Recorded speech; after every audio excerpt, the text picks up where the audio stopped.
Sinh tồn tự nhiên review, hãy đăng ký và theo dõi chúng tôi. Đây là động lực to lớn để chúng tôi tạo ra những video thật ý nghĩa gửi đến người xem. Chân thành cảm ơn. Sáng nay, khi nhiếp ảnh gia đến nhà Ali như mọi khi, Ali và bà Hilda đã bắt đầu làm việc từ rất sớm. Bầu trời vùng núi vẫn còn dịu nhẹ. Ánh nắng buổi sáng vừa trải xuống khoảng sân trước nhà. Nhưng trong căn nhà nhỏ ấy, không khí lại không còn bình yên như vẻ ngoài của nó. Từ hôm qua đến giờ, trong lòng Ali vẫn còn rất nhiều bực tức. Bởi chỉ vì Parisa không cho anh lên thành phố, mà Ali đã mất luôn công việc của mình. Một công việc vốn rất quan trọng với anh. Một cơ hội để anh kiếm thêm chút tiền, giữa lúc cuộc sống đang có quá nhiều thứ phải lo. Vậy nên sáng nay, Ali không thể đi làm như dự định nữa. Anh nhìn Parisa, giọng vẫn còn đầy khó chịu. Hôm qua em làm anh bực đến phát điên. Hôm nay khu vườn cần được chăm sóc, em phải nghe lời anh. Nói rồi, Ali bảo Parisa đi nấu bữa trưa. Bởi lưng của bà Hilda lại đang đau. Ali dự định một lát nữa sẽ đưa bà lên thành phố để tìm bác sĩ khám cho bà. Nhưng Parisa lại đáp lại một cách lạnh nhạt. Nấu bữa trưa không phải việc của em. Câu nói ấy khiến Ali càng thêm tức giận. Với anh lúc này, đây không còn là chuyện một bữa ăn đơn giản, mà là sự thiếu sẻ chia trong một mái nhà. Là cảm giác một mình phải lo hết mọi việc, trong khi người vợ bên cạnh lại luôn tìm cách từ chối. Ali nói, em đang phớt lờ anh đấy. Giờ thì đi nấu bữa trưa đi. Nhưng Parisa vẫn không chịu. Cô nói rằng, nấu nướng đâu phải chỉ là việc của phụ nữ. Nghe đến đó, Ali gần như không còn giữ được bình tĩnh. Anh quay sang bà Hilda, giọng đầy mệt mỏi. Bà ơi, con không thể sống cùng Parisa thêm được nữa. Con phải đưa bà lên thành phố. Lưng bà đau, Parisa cũng không chịu nấu được bữa trưa. Vậy chúng ta ra quán ăn đi. Trong lời nói của Ali, có sự tức giận, nhưng cũng có cả sự bất lực. Bởi anh hiểu rằng bà Hilda đã làm quá nhiều việc trong căn nhà này rồi. Tuổi đã lớn, lưng lại đau, nhưng bà vẫn luôn cố gắng phụ giúp Ali từ việc ngoài sân cho đến việc trong nhà. Còn Parisa, người đáng lẽ nên cùng anh chia sẻ cuộc sống, lại khiến mọi thứ trở nên nặng nề hơn.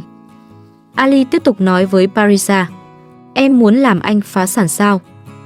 Đi nấu bữa trưa đi.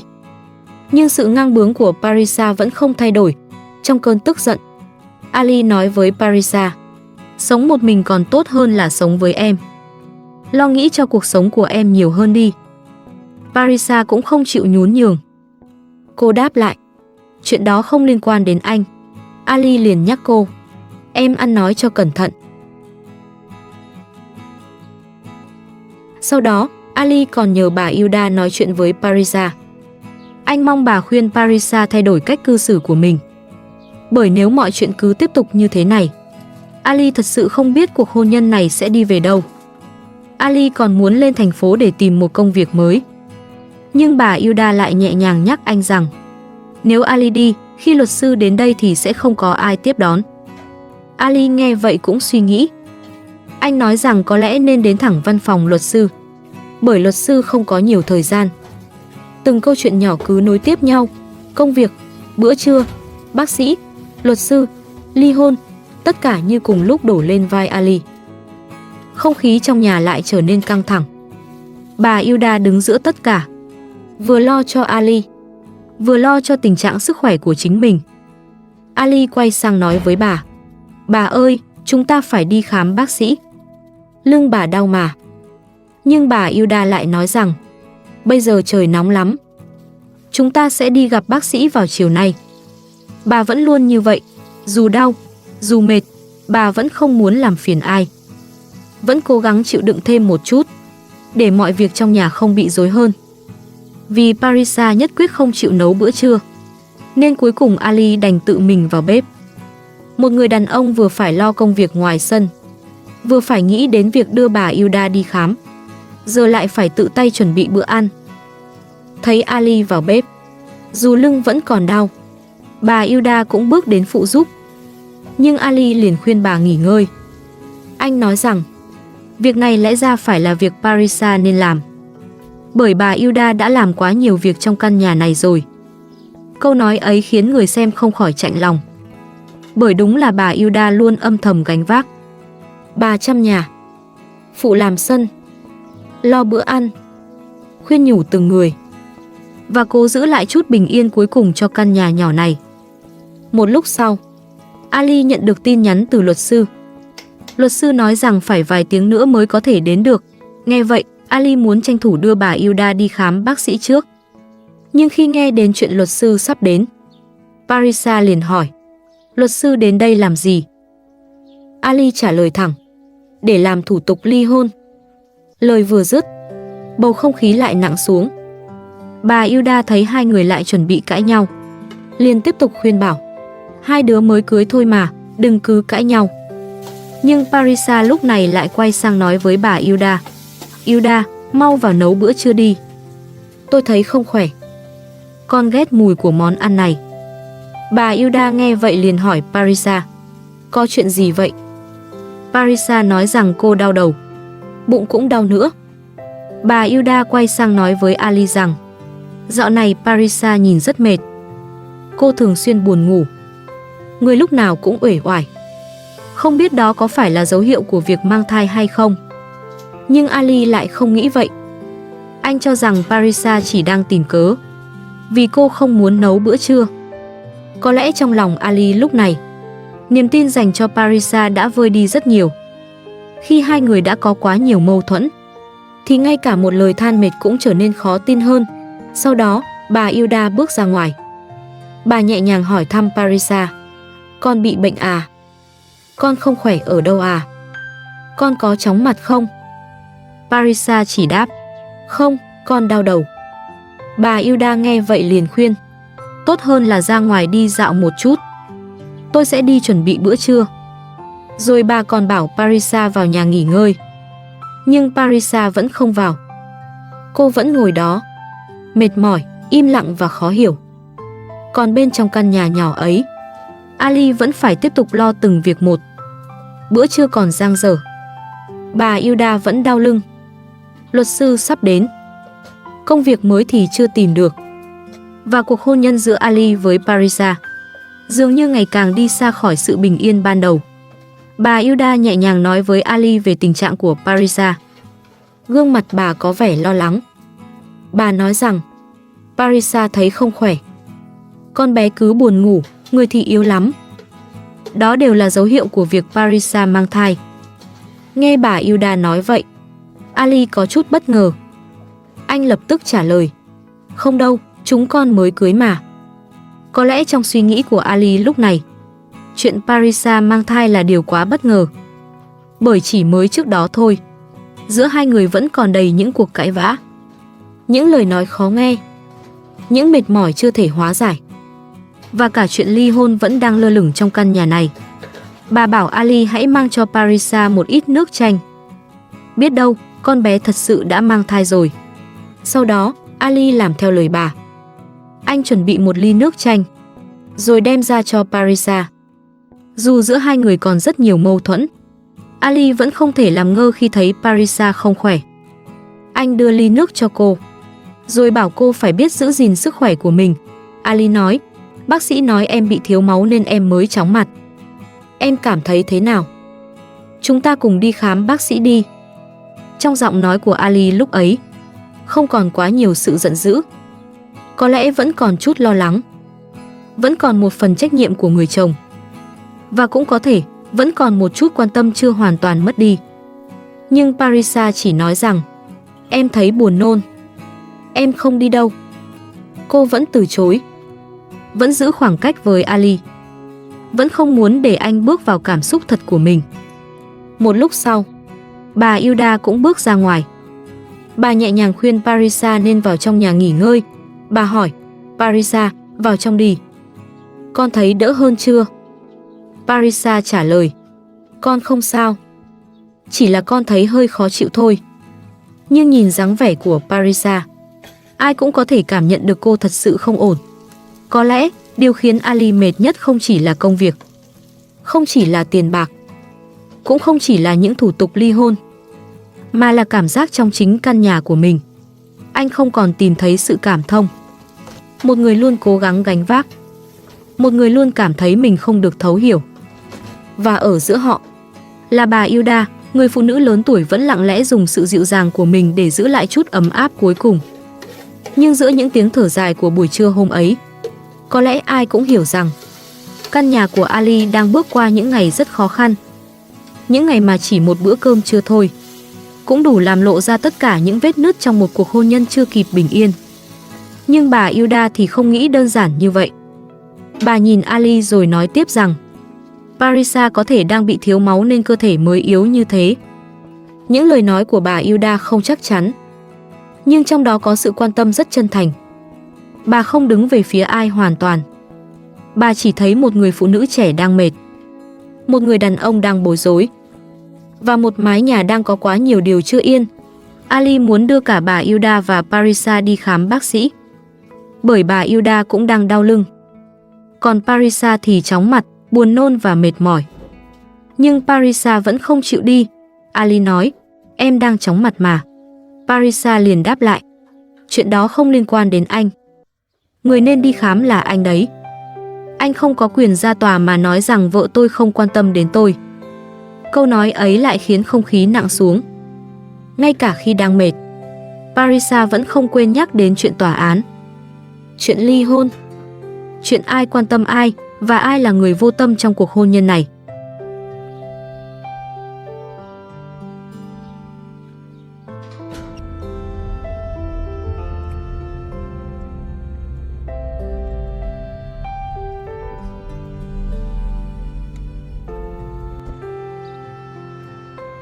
Vì Parisa nhất quyết không chịu đi khám, Ali đành đưa bà Hilda lên trước, bởi lưng của bà vẫn đau. Và Ali không muốn để bà tiếp tục chịu đựng thêm. Thế nhưng, khi đến bệnh viện trong ngôi làng gần đó, mọi chuyện lại không như mong đợi. Bệnh viện ở đây đã xuống cấp. Nghe nói nơi này đang chờ được xây dựng lại trong thời gian tới. Vì vậy hiện tại bên trong không có bác sĩ trực. Ali đành phải đưa bà Hilda quay về. Anh nói rằng chiều nay sẽ đưa bà lên thành phố để khám. Nhìn Ali lúc ấy, người ta có thể cảm nhận được anh đang phải lo quá nhiều việc cùng một lúc. Một bên là bà Hilda đau lưng cần bác sĩ, một bên là chuyện ly hôn vẫn chưa giải quyết, và phía sau tất cả là những gánh nặng tiền bạc cứ âm thầm đè lên vai anh. Trên đường trở về, Ali ghé vào một cửa hàng tạp hóa ven đường. Đây là nơi anh thường mua thức ăn, nên khá quen với người chủ cửa hàng. Ali chọn mua một ít đồ ăn cần thiết cho gia đình. Những món đồ không quá lớn lao, chỉ là vài thứ giản dị để chuẩn bị cho bữa ăn hàng ngày. Nhưng đến lúc thanh toán, Ali lại không đủ tiền. Anh chỉ có thể trả được một nửa số tiền. Phần còn lại, anh nói với người chủ cửa hàng rằng sẽ thanh toán sau. Người chủ cửa hàng nghe vậy cũng nhắc Ali rằng lần trước anh vẫn còn nợ một ít tiền. Ông dặn Ali rằng lần sau hãy cố gắng thanh toán hết cho ông. Ali nghe vậy liền cảm ơn người chủ cửa hàng. Anh hứa lần sau sẽ tính toán rõ ràng với ông. Khoảnh khắc ấy tuy rất đời thường, nhưng lại khiến người xem không khỏi chạnh lòng. Bởi phía sau một người đàn ông luôn cố gắng làm việc là rất nhiều nỗi lo không ai nhìn thấy. Lo cho nhà cửa, lo cho bệnh tật của bà Hilda, lo cho Parisa đang mệt mỏi, lo cho thủ tục ly hôn, và cả những khoản tiền nhỏ còn chưa thể trả hết. Có lẽ cuộc sống của Ali lúc này không chỉ rối ren bởi tình cảm, mà còn nặng nề bởi cơm áo, thuốc men và những khoản chi tiêu hàng ngày. Trên con đường trở về căn nhà nhỏ dưới chân núi Zagros, Ali vẫn lặng lẽ cầm theo túi thức ăn vừa mua. Không ai biết trong lòng anh đang nghĩ gì. Chỉ biết rằng, dù mệt mỏi đến đâu, anh vẫn phải tiếp tục. Vẫn phải chăm sóc bà Hilda, vẫn phải lo cho căn nhà, vẫn phải đối diện với Parisa, vẫn phải xoay sở từng chút một để cuộc sống không rơi vào bế tắc. Có những áp lực không cần phải nói thành lời. Chỉ cần nhìn cách Ali im lặng khi không đủ tiền thanh toán, người ta cũng đủ hiểu rằng những ngày này đối với anh thật sự không dễ dàng. Và trong căn nhà nhỏ ấy, giữa bệnh tật, tiền bạc và một cuộc hôn nhân đang dần rạn nứt, Ali vẫn đang cố giữ lấy mọi thứ bằng tất cả sự kiên nhẫn còn lại của mình. Cả hai lại tiếp tục chuẩn bị bữa trưa. Lần này, Parisa cũng bước ra phụ giúp. Có lẽ, những lời quan tâm của Ali và bà Hilda trước đó đã phần nào khiến Parisa mềm lòng hơn. Ali còn mua một chai nước táo. Anh bảo Parisa uống một chút cho khỏe. Dù giữa hai người vẫn còn rất nhiều mâu thuẫn, nhưng trong lòng Ali có lẽ vẫn còn một phần trách nhiệm và quan tâm dành cho người vợ trẻ. Thế nhưng, Ali vẫn không thể quên chuyện ngày hôm qua. Chỉ vì Parisa ngăn cản anh lên thành phố, mà anh đã mất đi một công việc quan trọng. Công việc ấy có thể giúp Ali kiếm thêm một khoản tiền để trang trải cuộc sống, sửa lại sân nhà và lo cho những ngày sắp tới. Trong lúc mọi thứ còn đang ngổn ngang, bên ngoài bỗng vang lên tiếng gõ cửa. Ali bước ra mở cửa. Người xuất hiện chính là vị luật sư mà Ali đã nhờ xử lý vụ ly hôn. Vừa bước vào, luật sư đã chân thành xin lỗi vì đến muộn. Ông nói rằng gần đây mình rất bận, không phải lúc nào cũng nghe điện thoại được. Ali nhẹ nhàng đáp rằng không sao. Rồi anh nhờ bà Hilda lấy giúp một ly nước cho luật sư. Sau đó, luật sư nói rằng ông đến đây để hiểu rõ toàn bộ đầu đuôi sự việc. Ali liền trình bày. Tôi muốn ly thân với vợ tôi. Tôi đã nộp đơn ly hôn, hồ sơ cũng đã được ghi nhận. Nghe vậy, Parisa lập tức lên tiếng. Rốt cuộc anh muốn ly hôn bao nhiêu lần nữa? Ali nói rõ rằng Parisa là người vợ thứ hai của mình, nhưng anh không thể chịu nổi cách cư xử của cô thêm nữa. Giữa hai người có quá nhiều vấn đề, ngày nào cũng cãi nhau. Parisa đối xử với anh rất tệ, và mọi chuyện đã trở nên nghiêm trọng. Luật sư lắng nghe rồi nhẹ nhàng nói rằng ông sẽ nói chuyện với cả hai để hiểu rõ hơn mọi việc. Theo ông, Parisa cần được tư vấn. Cả hai cũng cần bình tĩnh lại. Nếu có thể, ông sẽ cố gắng giúp họ giải quyết vấn đề này. Nhưng Parisa quay sang hỏi Ali. Anh chắc chắn muốn ly hôn với em sao? Ali đáp ngắn gọn. Đúng vậy. Parisa lập tức tức giận. Cô nói rằng sẽ khiến cuộc đời Ali đau khổ, khiến anh phải hối hận cả đời, và cô sẽ lấy hết của hồi môn. Ali chỉ nói, đừng đe dọa anh. Nhưng Parisa vẫn tiếp tục. Cô bảo Ali hãy suy nghĩ kỹ lại. Ali lúc này chỉ còn một mong muốn duy nhất. Anh nói, với tôi, điều quan trọng nhất là bình yên. Tôi sẽ trả hết của hồi môn cho cô ấy. Parisa lạnh lùng đáp rằng, cô sẽ không bao giờ để Ali được yên. Thấy cuộc cãi vã càng lúc càng căng thẳng, luật sư liền lên tiếng ngăn lại. Ông khuyên hai người đừng tiếp tục tranh cãi. Hãy đến văn phòng của ông vài lần. Có lẽ cả hai cần được tư vấn tâm lý trước khi đi đến quyết định cuối cùng. Bà Hilda cũng đồng ý với lời luật sư. Bà nói rằng cãi vã không giải quyết được chuyện gì, vì Ali và Parisa lúc nào cũng chỉ biết tranh cãi với nhau. Luật sư hy vọng mình có thể giúp họ tìm ra hướng giải quyết. Ông nói sẽ chờ hai người đến văn phòng. Nhưng Ali vẫn cho rằng vấn đề của họ không thể giải quyết bằng tư vấn. Luật sư chỉ nhẹ nhàng đáp rằng chuyên gia tư vấn có thể giúp họ. Ông sẽ tiếp tục theo dõi vụ việc này và cố gắng hết sức. Khi luật sư chuẩn bị rời đi, Parisa bất ngờ nói rằng cô sẽ không ly hôn, rồi còn bảo ông đi ra ngoài. Ali lập tức nhắc Parisa ăn nói cho cẩn thận. Còn luật sư thì vẫn giữ bình tĩnh. Ông nói không sao. Nếu hai người còn vấn đề gì, hãy đến văn phòng gặp ông. Rồi luật sư rời khỏi căn nhà. Để lại phía sau là một bầu không khí nặng nề. Một cuộc hôn nhân đang đứng giữa bờ vực tan vỡ. Một người chỉ mong tìm lại bình yên, một người thì vẫn đầy tổn thương và tức giận. Còn bà Hilda vẫn lặng lẽ đứng giữa tất cả, với hy vọng mong manh rằng có lẽ mọi chuyện vẫn còn một cơ hội để cứu vãn. Sau khi luật sư rời đi, bầu không khí trong căn nhà của Ali vẫn chưa thể dịu xuống. Parisa vẫn vô cùng kích động. Những lời khuyên của luật sư, những lời can ngăn của bà Hilda dường như vẫn không thể làm cô bình tĩnh lại. Cô quay sang nói với Ali bằng giọng đầy tức giận. Anh mất công đưa người ta đến đây, chỉ vì hy vọng được ly hôn sao? Ali nghe vậy liền nhắc. Parisa, em ăn nói cho cẩn thận. Nhưng Parisa vẫn không dừng lại. Cô nói rằng cô sẽ lấy lại toàn bộ của hồi môn của mình, và cô sẽ không để Ali được yên. Trong lời nói ấy, không chỉ có sự giận dữ, mà còn có cả tổn thương, tự ái và cảm giác bị dồn ép. Ali lúc này cũng đã quá mệt mỏi. Anh nói rằng anh sẽ trả của hồi môn cho Parisa từng phần. Rồi sau đó, anh sẽ tránh xa cô mãi mãi. Parisa lập tức đáp lại rằng khi ra tòa, Ali sẽ phải chịu phán quyết. Và sớm muộn gì anh cũng sẽ hối hận vì đã đòi ly hôn. Ali chỉ lạnh lùng nói, từ bây giờ hãy chuẩn bị tinh thần đi. Parisa bảo Ali cứ tự đi làm thủ tục ly hôn. Còn Ali thì nói rằng, anh đã tìm luật sư rồi. Người đó có thể giúp hai người giải quyết vấn đề. Nhưng nếu mọi chuyện không thể cứu vãn, thì giữa anh và Parisa cũng chẳng còn gì để nói thêm nữa. Ali còn nói rằng, Parisa lúc nào cũng mâu thuẫn với tất cả mọi người. Không khí trong nhà lúc ấy thật sự rất nặng nề. Thấy hai người lại tiếp tục căng thẳng, bà Hilda không thể im lặng. Bà nhẹ nhàng khuyên Parisa, Parisa, hãy sống tiếp cuộc đời của con. Hãy chăm sóc Ali cho tốt. Con cũng phải đi khám bác sĩ. Mấy ngày nay con cứ bực bội mãi. Bà Hilda mong Parisa biết đứng bên cạnh Ali, biết giúp anh, biết cùng anh san sẻ cuộc sống này. Rồi bà nhìn ra ngoài sân và nói rằng, hãy nhìn xem, bây giờ bên ngoài đã đẹp biết bao. Trước đây khoảng sân ấy từng rất tệ, nhưng nhờ sự cố gắng từng ngày, mọi thứ mới dần thay đổi. Bà Hilda vẫn luôn là người như thế. Bà không muốn Ali và Parisa vì một phút nóng giận mà đi đến một kết thúc không tốt đẹp.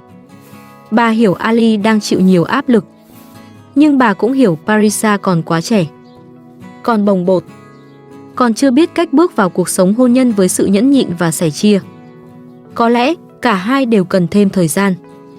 Bởi những mâu thuẫn như thế này không chỉ xảy ra trong căn nhà của Ali, nó có thể xảy ra ở bất cứ gia đình nào, dù giàu hay nghèo, dù sống ở thành phố hay giữa vùng núi xa xôi. Điều quan trọng nhất không phải là ai đúng, ai sai, mà còn có sự nhường nhịn, có trách nhiệm, có sự tôn trọng.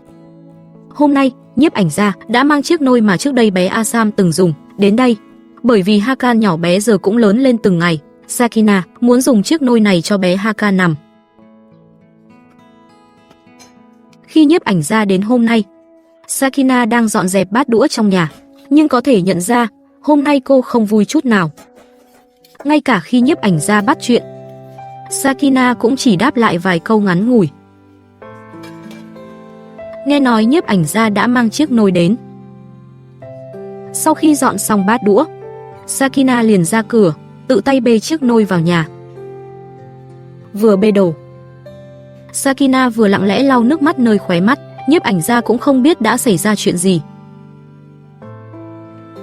Vừa sửa xong chiếc nôi, Sakina liền đặt bé Hakan vào trong. Nằm trong chiếc nôi mới lạ ấy, bé Hakan vui mừng khôn xiết. Em tò mò nhìn ngắm mọi thứ xung quanh chiếc nôi. Hôm nay, bệnh đau dạ dày của Sakina càng nặng hơn. Dù cô đã uống thuốc, nhưng cũng chẳng thấy đỡ hơn là bao. Sakina nghi rằng có lẽ dạ dày mình đã bị nhiễm trùng. Uống thuốc dạ dày xong, Sakina lại cố nén cơn đau trong người, đến bên chơi cùng bé Hakan. Sau khi chơi với Hakan được một lúc, cơn đau dạ dày của Sakina cũng dịu đi đôi chút. Vì 2 ngày nay thời tiết rất nóng, Sakina sợ rau củ và hoa quả trong sân sẽ khô héo vì thiếu nước. Vì vậy, cô lại chịu đựng cơn đau dạ dày, cầm vòi nước tưới cho rau củ, cây trái trong vườn. Tưới nước xong cho cây cối trong sân, ông lão bán hàng lại lái xe đến trước cửa nhà Sakina. Đúng lúc này, nhà Sakina cũng vừa hết rau ăn. Vì thế Sakina lại bế bé Hakan, định ra ngoài mua một ít rau củ và hoa quả. Karim đã trả cho Sakina một phần của hồi môn, khiến cuộc sống của cô cũng đỡ vất vả hơn phần nào. Nhưng Sakina vẫn không thấy vui, bởi cô rất nhớ 3 đứa con của mình. Mua xong rau củ và hoa quả, Sakina lại bắt tay vào chuẩn bị bữa trưa hôm nay. Dạo gần đây, bệnh dạ dày của Sakina lại tái phát. Vì vậy mấy ngày này, ngày nào cô cũng cố ăn uống đúng giờ, đúng bữa. Khi Sakina và bé Hakan đang ăn cơm, chú mèo nhỏ ngoài cửa cứ kêu không ngừng. Sakina nhìn là biết chú mèo đang đói, thế là cô ném ra ngoài cho nó vài khúc xương. Ăn trưa xong, Sakina trèo lên mái nhà. Bởi căn nhà thường xuyên bị dột mỗi khi mưa, Sakina muốn tranh thủ lúc trời hôm nay còn nắng ráo để sửa lại mái nhà. Trong nhà không có người đàn ông nào giúp đỡ, Sakina đành tự mình cầm cuốc lên mái làm việc. Dù là vậy, Sakina vẫn chưa từng để cuộc đời đánh gục mình. Cô luôn tin rằng chỉ cần bản thân không ngừng cố gắng, nhất định cô sẽ có thể đưa các con đến một cuộc sống tốt đẹp hơn. Một mình Sakina cứ chạy đi chạy lại giữa mái nhà và trong nhà, chăm chút cho căn nhà nhỏ thuộc về riêng cô.